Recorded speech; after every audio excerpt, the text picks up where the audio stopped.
ఇక్కడ మైలవరం మండలం చిన్నకొమ్మెళ్ళ దగ్గర నవాపేట మధ్యలో ఉన్నటువంటి దాల్మియా యాజమాన్యం ఏదైతే ఫ్యాక్టరీ నిర్మాణం చేసినారో ఆ ఫ్యాక్టరీ నిర్మాణం వల్ల మాకందరికి కూడా చాలా తీవ్రమైనటువంటి నష్టం జరుగుతూ ఉంది.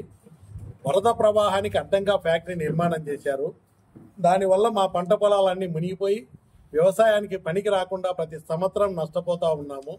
కొన్ని వందల ఎకరాలని చెప్పి చాలా మార్లు అధికారుల దృష్టికి తీసుకుపోయినా కూడా ఇక్కడ ఉన్నటువంటి రెవెన్యూ డిపార్ట్మెంట్ పర్టికులర్గా అక్కడ పొలాలు ముంపుకు గురై వ్యవసాయానికి పనికి రాకుండా పోయినా కూడా గత 8 సంవత్సరాల నుంచి ఇక్కడ ఏ నష్టం కూడా జరగలేదని చెప్పి దాల్మియా యాజమాన్యం యొక్క ప్రలోభాలకు ఒత్తిళ్లకు లోనై తప్పుడు రిపోర్ట్లు ఇస్తూ ఉన్నారు అని చెప్పి రైతులందరూ కూడా ఈ లోకాయుక్త దృష్టికి తీసుకుపోవడం జరిగింది. ఇరిగేషన్ డిపార్ట్మెంట్ వాళ్ళు కానీ అందరూ కూడా ఒక రిపోర్ట్ ఇచ్చారు. అయ్యా ఇక్కడ ప్లాంట్ నిర్మాణం చేయడమే తప్పు, ఆ ప్లాంట్ నిర్మాణం చేయడం వల్లనే ఈ ఫ్లడ్ అంతా వస్తూ ఉంది, పొలాలన్నీ ముంపుకు గురవుతున్నాయని చెప్పి ఇరిగేషన్ డిపార్ట్మెంట్ రిపోర్ట్ ఇచ్చింది. మిగతా అధికారులు కూడా కొంత డస్ట్ మీద అందు కూడా రిపోర్ట్లు ఇవ్వడం జరిగింది.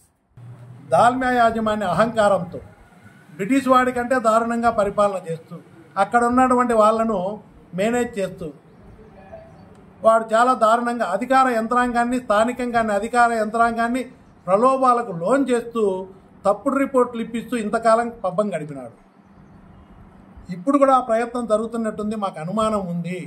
కోర్టు ఇచ్చినా కూడా చీఫ్ సెక్రటరీ ఆర్డర్ ఇచ్చినా కూడా ఇప్పటికి కూడా దాల్మియా ప్రభావానికి లోనై వచ్చినట్టు మాకు మళ్ళా అన్యాయం జరుగుతుంది అనే భయపడుతున్నారు రైతులు. కాబట్టి నేను కలెక్టర్ గారిని కోరుతా ఉన్నా రైతుల తరఫున. రైతులందరూ వచ్చి చెప్పినారు, అయ్యా కలెక్టర్ గారి ఆధ్వర్యంలో క్షేత్రస్థాయిలో ఎవరైతే బాధిత రైతులు ఉన్నారో ప్రజలు ఉన్నారో ఆ ప్రాంతాలను పరిశీలించి వాస్తవాలను ప్రభుత్వం దృష్టికి లోకాయుక్త దృష్టికి తీసుకుపోయి రైతులకు ప్రజలకు న్యాయం జరిగే విధంగా చర్యలు తీసుకోవాలా అని చెప్పి నేను కోరుతా ఉన్నాము. ఇక్కడ ప్రజలందరూ కూడా ఏ ఫ్యాక్టరీకి కూడా వ్యతిరేకం కాదు, దాల్మియా ఫ్యాక్టరీకి వ్యతిరేకం కాదు. అమాయకమైన ప్రజలను గత 8 సంవత్సరాలుగా ఈ ఫ్యాక్టరీ నిర్మాణం కోసం కానీ మైన్స్ కోసము భూములు ఇచ్చిన రైతులే వీళ్ళందరూ. ఫ్యాక్టరీ నిర్మాణం కోసం సహకరించిన రైతులను ఈరోజు రైతులు నష్టపోయి ఆత్మహత్యలు చేసుకునే స్థాయిలో కూడా ఉంటే కూడా తెలిసి కూడా నీళ్లు ఫ్యాక్టరీ మొత్తం కూడా 1 కిలోమీటర్ ఎడల్పున ఫ్యాక్టరీ మొత్తం ప్రవహిస్తూ ఉంది. అది అందరికీ తెలుసు, ఆ విజువల్స్ ఉన్నాయి. మొన్న 2001లో కూడా ఫ్యాక్టరీ మొత్తం నీళ్లు పారినాయి.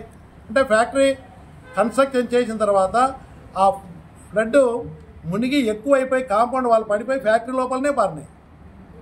అదేవిధంగా వంకలు వాగులకు ఫ్యాక్టరీ అడ్డంగా నిర్మాణం చేయడం వల్ల ఇదన్నీ జరిగింది. ఇది వాస్తవమని కోర్టు అధికారులు చెప్పినా కూడా దాల్మియా యాజమాన్యం చాలా అహంకార ధోరణితో ఈరోజు సహకరించిన దాల్మియా ఫ్యాక్టరీ నిర్మాణం కోసం సహకరించిన రైతులకే అన్యాయం చేస్తూ పైశాచిక ఆనందం పొందుతూ మళ్ళీ 2వ ప్లాంట్ పెట్టేదానికి పబ్లిక్ హియరింగ్ పోవాలని చెప్తున్నారు. అరే ఇన్ని సమస్యలు ఉంటే పబ్లిక్ హియరింగ్ ఏ విధంగా మీరు పెడతారు? సమస్యలు పరిష్కారం చేయకుండా మీరు ఒక రిపోర్ట్ ఇవ్వకుండా పబ్లిక్ హియరింగ్కు మళ్ళీ డేట్ ఇస్తున్నారు, ఎట్లా ఇస్తారు మీరు? కాబట్టి ఇది మంచి పద్ధతి కాదు.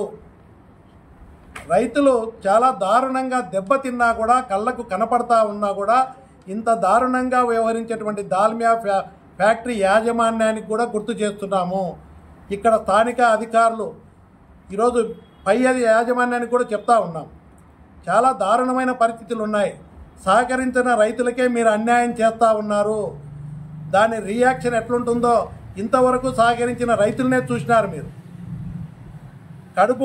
కడుపు కాలినటువంటి రైతు యొక్క తిరగబడితే ఎట్లుంటుంది అనేది కూడా చూస్తారు.